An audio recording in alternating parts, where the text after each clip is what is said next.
Well, it has been 2 weeks since the sad story of a teenager who was hit and killed by a train in Bernalillo. And now that town's mayor and police chief have an idea to help prevent this from ever happening again. They want to build a 4-foot-high fence running along the tracks for 2.5 miles. So the town is asking the state legislature for $250,000 to do that. The police chief says it is well worth the money.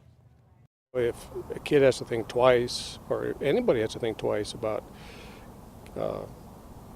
climbing over a fence to play on the track, basically, or to go from one side to the other, it may not, it might just prevent them from doing that.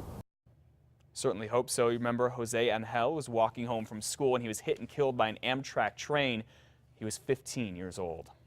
This morning, one semi-truck driver is charged with the death of a woman. Investigators say that Jesus Vigil thought he had hit a dog, but that was actually he had struck on Coors near Eagle Ranch Road was a 31-year-old woman by the name of Maria Gonzalez. It happened around 2 Sunday morning. Another driver spotted her body later that morning just as it was getting light outside. And police are still investigating a strange and dangerous scene in the northwest part of Albuquerque. It's where just yesterday afternoon, people were ducking and hiding as bullets went flying. This happened near 4th and Montano Northwest. Officers found shells and drops of blood in front of this house, but they didn't find anyone inside. Later, 2 people who'd been shot showed up at a hospital. Police say both are telling different stories about what happened there. Another search for a bunch of crooks is underway, this time in Santa Fe. Police there are looking for a gang of thieves who they say took off with 5 cars from a local dealership overnight Monday. They say all of them were stolen from the Sierra Santa Fe Buick GMC lot on Cerrillos Road. It is a bit overwhelming when you see 5 cars. However, fortunately, our dealers have put in place measures to track cars, and I know that we will be on these automobiles pretty quickly.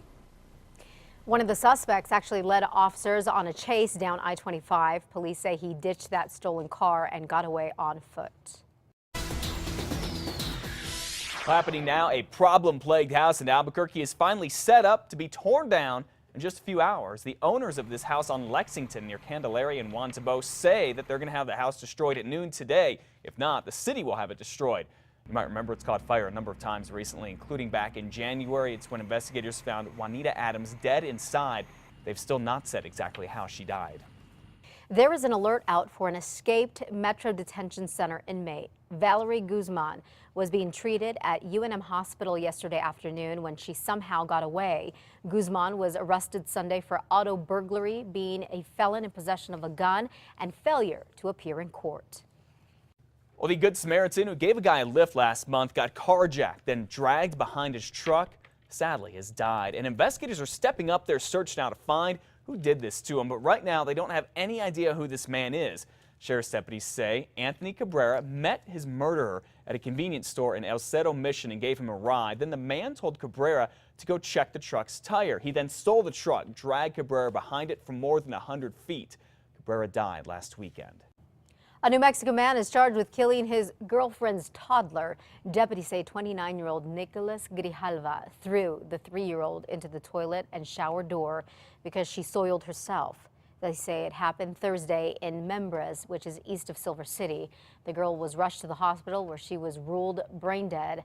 She died on Sunday. Grijalva is charged with child abuse resulting in death.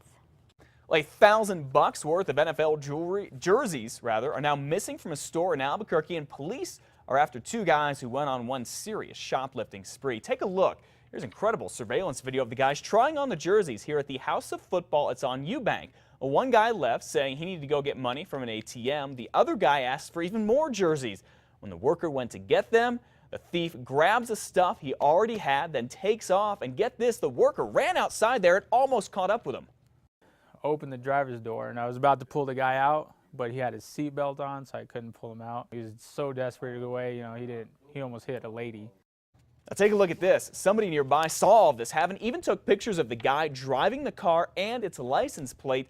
Police are looking for them right now. I imagine it may not be all that hard to find him with a plate and a picture that's that clear. Yes, crystal clear. And you know, those jerseys are pricey. They are. They're well over $100 if you get the authentic ones, right? Yeah. All right.